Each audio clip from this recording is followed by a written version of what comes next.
Well, here we go. Pillars of Gold once again.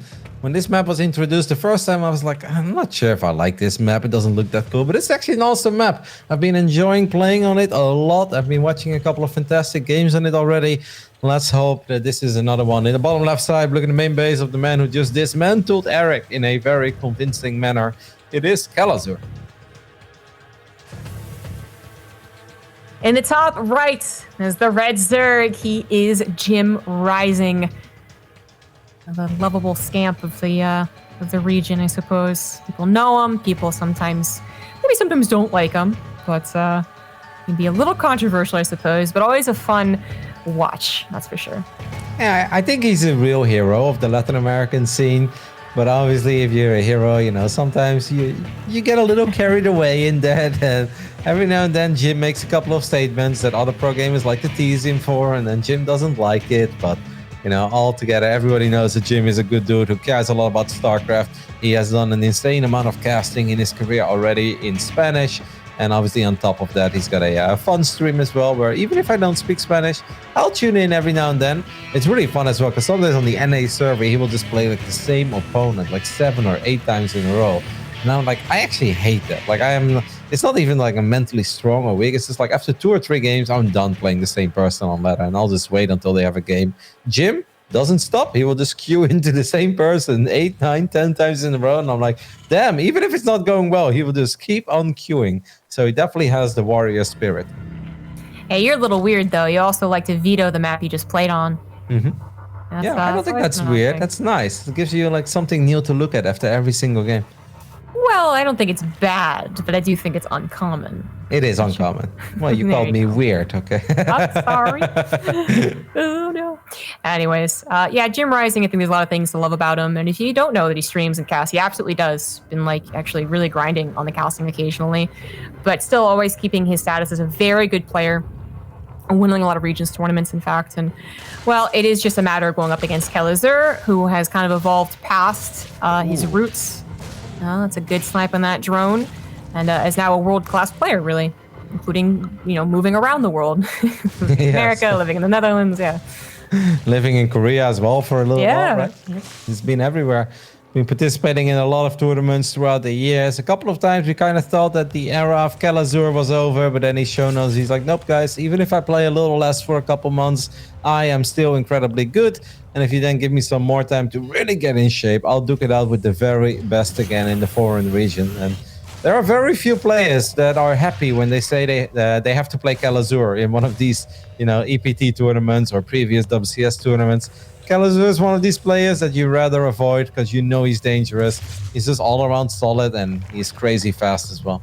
Yeah, very dangerous player. It's a pretty good word for him.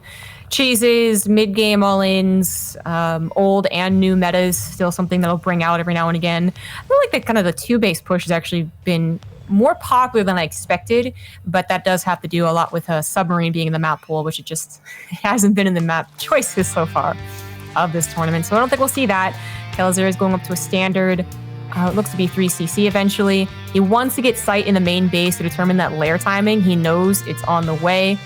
It's just, you know, how fast is it? And is it accompanied by a Spire or Nidus Worm? And actually adds an Armory. All right. Yep. I mean, I love that he has a couple of Marines patrolling in the main base. This is definitely Kalazur making a couple of adjustments, knowing who he's playing. And all of this just makes sense. Like, if this was Rain or a Cerro opening up like this, I really don't think that Kalazur is worried about Nidus networks. But again, somebody like Jim, we already mentioned his reputation. Kalazur, of course, knows him very well. Now, obviously, Hellions can morph into Hellbats. We see a Liberator being added as well. Like I said before, Jim likes to play very greedy sometimes, and that's why I kind of thought that this is going to be either really fun or it can be really bad. It can actually be over in the first push. Jim makes 4 Zerglings, but then fires up 6 more drones. I would really love to see him make a few more links and definitely fire up Banelings as quickly as possible, because I'm starting to get very worried over here. Oh, he doesn't have the Baneling Nest. He doesn't have that many lings, even if he could. And it's starting off not so hot. Some good micro. I mean, you have to pull the drones away eventually as well. Maybe he can hold on, but he'll be taking a lot of damage. Anything beyond this is going to be difficult to actually accumulate, you know, Spire-wise. Yeah, already doing damage by denying mining, getting on top of the queens. The lings know they can't do anything. They'd love to wait for that Baneling Nest, but they can't. And this is game. Oh, No, Jim, not like this. Oh, I mentioned it. I've seen him play like super greedy in the past where he makes literally 2 Zerglings, tries to get the Spire up. This time he made, well, maybe 8 Zerglings, but there was no Bailing us ready. There was no safety spine to fall back to. Yeah, maybe Jim was just hoping for some passive Hellion Reaper opening with a slightly later Cloak Banshee follow-up and that kind of stuff. Like, yeah, you can get away with the way that Jim plays. But if there's an armory and these Hellions morph into Hellbats, you need a little more than 7 or 8 Zerglings. Obviously, we can say good micro there on the medevac like Kalazur, right? The Queens were diving on the medevac. He pulled it away to the left. But even if that medevac gets sniped immediately, these Hellbats are just not going to go down. Maybe eventually, but also after 20 drones have gone down. So it's just you need more units there if you're Jim. For the unprepared, sometimes having those queens start the fight way beyond the natural of the third. That's when you kind of see those last minute, really clutch holds. But it was already in his natural by the time he started holding. So that's an easy win for the Hellbat player. I do think that there's, 2 things at play here. Jim Rising is known for his Spire play, his greediness, as you were talking about. And then I do think we're seeing a resurgence of Hellbat play because the faster, greedy Spire play has kind of, it's come in and now maybe it's on its way out type of thing. Yeah, revolving metas, as it were. But Kalazur, I think, also knew that even if it wasn't a grand opportunity to just win the game, I think there's just still things that he'll feel confident macroing off of, too, even if it's not perfect. Because you're always going to force out a lot of units. So Zerg is never going to have an absolute monstrous economy there because they need to make units. And the way that Zerg economies work is the more Roaches, Lings, Banes they make early on of a relatively weak economy, the later it really takes for them, or the longer it takes for that economy to really snowball. So whatever happened there for Kalazur, it was most likely going to be okay. He was always going to have at least a good idea of what he's going up against and just kind of take the game from there. Instead, he just took the game right there. And that means that so far Kalazur is now 3-0 today, and he hasn't really broken a sweat, in my opinion. I'd love to see him work for it a little bit, I don't want him to have such a nice, Wednesday evening over here in the Netherlands. Is it Wednesday? I think it is, right? Yes, it is. I think he kind of broke a little bit of a sweat versus Eric, having to play around the 12-minute game, whatever it was. But we were going to head in a game, and then Kalazur got a very common bug with GameHeart, which I didn't know existed still. I thought it actually been fixed, but I found it so amusing. Basically, the consoles get confused, so you don't have a specific console, and then it's like, we're going to be pink. And some players, they'll be like, whatever, it doesn't really matter. And other players are like, no, man, this is way too weird. Restart. Yeah, I used to have the red console, the one of Alarak, I think it was, that war chest, and that was kind of cool, but once in a while, that one would suddenly turn blue. And it looked really weird. And I actually played in the Castles tournament back then. And I'm really silly because I don't pay that much attention to things.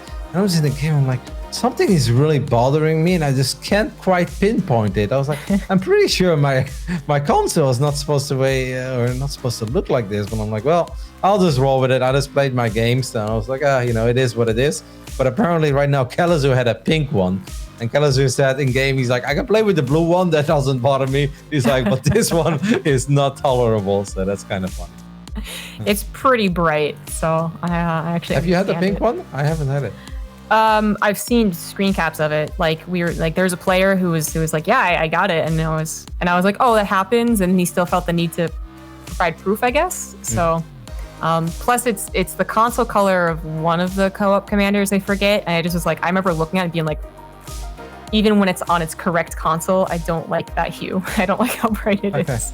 Yeah, there was one with the Twitch Prime war chest that was available for a while. That's the console Warzone. I don't have. I saw Nate use that a lot, and I actually thought that was a pretty good looking console. Maybe it's just because you don't have it, right? I feel like whenever you don't have something, I remember when the Warcraft 3 consoles came out, I was like, man, I love these. And then I had them and I was like, nah, not this one, not this one, not this one. And then I just went back to my Galactic console, which, I don't know, I think that one looks really good. I gotta say, the new one, though, of the current war chest is very pleasant. At least for Protoss. I actually don't really know how it looks for the other races, but the whole greenish thingy, it looks awesome. I've been enjoying it. I haven't checked them out, actually. I have the war chest, but I've actually been casting so much I don't really have it leveled. I've heard complaints about planetary fortresses, but thankfully we have updated technology. You can resume from replay. We won't get glitches apparently, but we can also put GameHeart on so the players don't actually even see the skins. There's some controversy over the planetary skin, all the Brood War skin. Doesn't actually matter here. So that's the nice thing about it. And we did just regame for this one, as that was such a big deal. Didn't take too long. Death Ore still the game 2 map. In the top left down 1 is the Red Zerg, Jim Rising. Was in the bottom right side, excuse me, of Death Aura. We're looking at the main base of the man who's representing Archangel Gaming. He is a little bit Brazilian, a little bit American, living in the Netherlands. It is Kalazur. You know, it's so funny. I talked about that pro who had to show evidence. Kalazur just tweeted the evidence. Oh, really? Yeah, I kind of want to see it. Tweeting at customer support. You know, actually, that wasn't as bad as I remember it being. It still has the wooden, overlay for the most part. But I remember another one that was just like, oh my god, it made your eyes bleed. But still, definitely within his rights to ask for a regame. It does feel off. I mean, we talk about the, a little more legit, but still just like any feeling of being off. You ever go to a site to compete and it's like the desk level is like 1 inch or half an inch higher or lower, and you're like, oh my god, what is off? What is freaking me out? Us StarCraft players sometimes very picky. Took a look at his screenshot real quick. I do think it was a little dramatic. He's like, why do I have an extremely pink console? And it's like, yeah, there is a little bit of pink here and there. The buttons are pink, but that's not what I imagined when he said I have an extremely pink console. I thought the entire bottom was pink, actually. Yeah, as I said, I think that the other one I was shown was like, it was everything could be pink, I guess, instead of having that wood color. But yeah. anyways. Nice little simple regame, fixed it up. And we can talk about whether or not Jim Rising is as greedy as he was last time. Kalazur is not going to try and end the series early by going for 3 racks on this map. It is actually one of our longest maps. So that makes a lot of sense. But I wouldn't be surprised to see another mid-game attack. Again, I just think he feels so confident that unless he's literally pulling the SCVs with it, he knows he can macro out of anything. Absolutely. And let's see if he gets another fantastic start, because in 2 out of 3 games so far, Kalazur was able to pick up a drone. These are things that we don't really talk about that much normally when we cast, at least when I cast the European Weekly or some of the European top players. It's just like, no, that just doesn't happen. But now 2 out of 3 games, Kalazur picked off a drone almost immediately. That is such a sweet way for a Terran player to start the game. This time it seems like Jim, his defense is more on point. Might have something to do with the map size indeed, like you said as well. So far, already a better start for Jim. It may not seem like a big deal, guys, but that drone is really something you don't want to lose. Look, it does set the tone for these professional games. For anyone else, it doesn't really matter, but for these ones, absolutely. I'm also going to make sure to keep the Reaper alive to either sack it later on to get into the main, or to see that third base, whether it's saturated or not, is a really good tell. You do want to be on guard about your scouting, so sending 2 Hellions forward immediately is also what we usually see. Jim Rising actually built quite a few Overlords. Yeah, I was looking at that as well. He was supply blocked for a split second, and then he fired up 3 Overlords. Sometimes that's a tell that they want to be aggressive, but I have the feeling something just went a little bit wrong. Jim does pick off the Reaper here almost immediately, so that's kind of nice, as I think we're going to have a, well, somewhat similar build actually coming out of Kalazur at this point. But Jim is going to switch it up to some degree. Baneling Nest feels a little bit quicker this game than it did in the previous match as well. Unfortunately, the Crypto one does get picked off. I'm kind of rooting for the underdog, okay? Like, I'm a big Kalazur fan, but I am done with him stomping Zerg players. I want to see Jim Rising have an awesome game. I'd like to see it as well, and he certainly has a better chance with the Baneling Nest being appropriately timed. But it also comes down to, in this type of game, okay, how much damage indirectly can Kalazur do? Or even just, something sneaky like putting the Hellions not in Hellbat form, not all of them anyways, and getting run bys. Like, that can still happen, even if you think you have a good defense. He's also building a Spine Crawler. He knows what's up, saw the medevac. He's losing so many Zerglings already, though. I'm not really feeling the start of this defense, at least. 8 more Zerglings are on their way. We need a couple of Banelings, Jim Rising. He's going to fire up 5 Banes immediately. 16 more Lings are in production. This obviously looks a little bit more promising than the previous game, but those Banes are still a tiny bit late. But hey, with the Spine finishing up, I guess we are going to be okay, because that will buy some time for you as well. Banelings need to do some work, and they need to do it quick. And Kalazur split the Hellbats? It seems like the answer is yes. A lot of the Marines did go down there, though. Yeah, Spine Crawler, if I got 1 or 2 shots, would have been extremely helpful, as these Hellbats barely hold on. But it looks like the medevac snipe, he's going to barely, nope, not save that queen, not save that queen. Just kidding. He's going to lose those queens and maybe even a third one. Kelazur still has Hellions rolling across the map. He could do what I was talking about and just leave them in Hellion mode and try and get some sneaky kills. Also a Liberator, and all the queens just died. No Spore Crawlers. Oh my goodness. Yeah, there's one queen left at this point. Extra Zerglings did just pop, and those Hellions actually morph into Hellbats as well. It's a Zergling barbecue at this point. Jim Rising will clean it up in the end, but now he's already taking heavy losses to this Liberator too. Two more Hellbats just randomly walk in there, and they're going to have a field day. Oh my goodness, is this just kind of it? I mean, one Hellbat. Oh, the queen goes down as well. Just like that. Kelazur wins.